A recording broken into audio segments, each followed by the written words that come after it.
Hey loves, welcome back to my YouTube channel. So as you can see from the title, I am going to be making a video on how to make and achieve your goals. So goal setting can be a quite easy task, but achieving those goals that you have set for yourself can quite be difficult. So in this video, I'm going to be sharing ways on how you can achieve your goals that you have set for yourselves, especially at the beginning of the year right now, where we have been setting goals, doing new year resets and new year resolutions. So I am going to share 5 tips that I believe are going to be helpful in helping you achieve your goals. If you have heard the acronym setting SMART goals, then you already know what I'm going to be talking about. So setting SMART goals can help you either in your career journey or in your self-development journey. You can use this literally to do anything that is important to you. So make sure that you use these steps to help you become the person you would like to become. But I'm going to be explaining this in a simple way that is not difficult to grasp, so that you can take the information from this video and use it in a way that's going to be beneficial for you. For those of you who don't know, SMART goals are specific, measurable, achievable, relevant, and time-bound goals. This acronym simply means what I just summed up for you. And setting goals with this method forces you to be clear on what you want to achieve and how you plan on achieving it. You are also able to track your progress with this method and adjust as you go along the way. So this method is really helpful in that way. And now I'm going to explain what each and every one of those words means in a short but concise manner. So making sure your goal is specific is simply writing down to the T what you want to achieve. This is going to include who is involved in helping you achieve that goal, what you want to accomplish at the end of achieving that goal, where it's going to take place, like where your goal is going to be achieved, when it will take place, and what steps you need to make sure that you achieve this goal. So for example, if your goal is to lose 10 pounds in a month, following this method, you would either involve a gym partner or a gym instructor. That's the who of this aspect. And what you want to accomplish has already been stated, is to lose 10 pounds. Where it will take place, are you going to be using the gym or maybe exercising at home or at a park? So just be specific on that.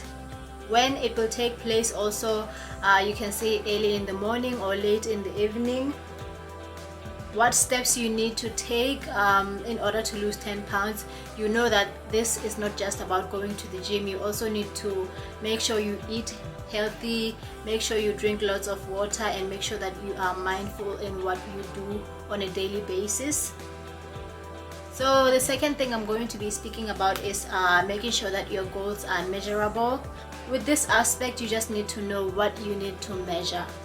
And in my example, you would either measure your body weight, the size of your waistline, like just measure different things that are going to help you understand how you are losing the weight, and if you are losing it in the targeted spots that you would like to lose it in. And how you measure your progress is also going to factor into this aspect.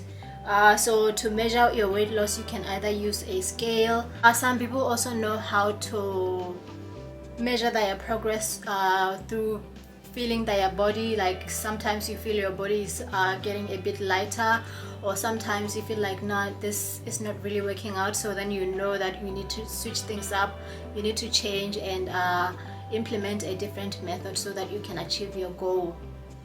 Another thing to consider is also how often to measure your goal. Are you going to take your weight every day? Are you going to do it once a week, or maybe like once in every 2 weeks? So just make sure that you track your progress towards your goal. and this is going to let you know when you have achieved your goal. So if you achieve your goal in 3 weeks instead of 1 month, you can say, okay, maybe I need to focus on something else instead of losing 10 pounds because I've already lost the 10 pounds. Do I want to maintain this weight, or do I want to actually lose a bit more pounds so that maybe at the end of the month I have lost 12 pounds. So moving on to the third aspect of the acronym, achievable. Making sure your goals are achievable would factor in whether you have the amount of time you need, the money or the resources or other resources that you will need.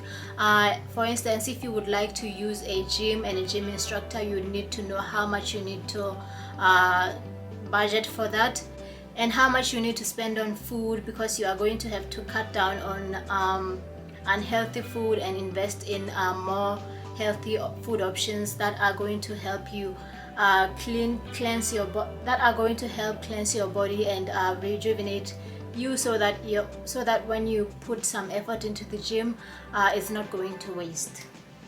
You also need to factor in what roadblocks might be in your way.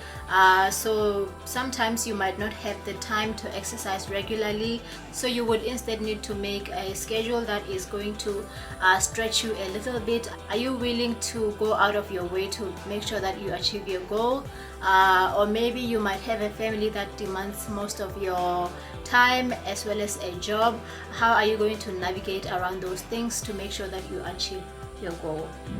The fourth aspect is whether your goal is relevant. Why does this goal matter to you? Why would you like to lose 10 pounds in a space of 4 weeks? For some people it might be for medical reasons.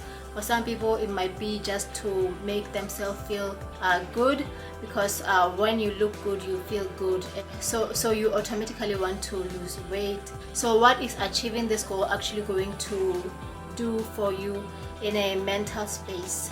Also, how will this goal help me?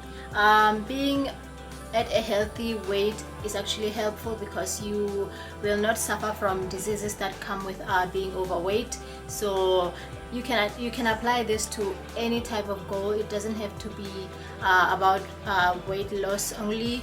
So you can literally do this for any type of goal you would like. Maybe if it's a financial goal, you know that saving money for the future is going to help you in case there's a rainy day and you need those funds.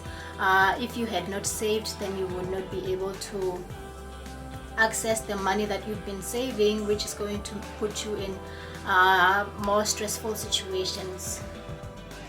And finally, you need to make sure that your goal is time bound. Set specific deadlines for your goal.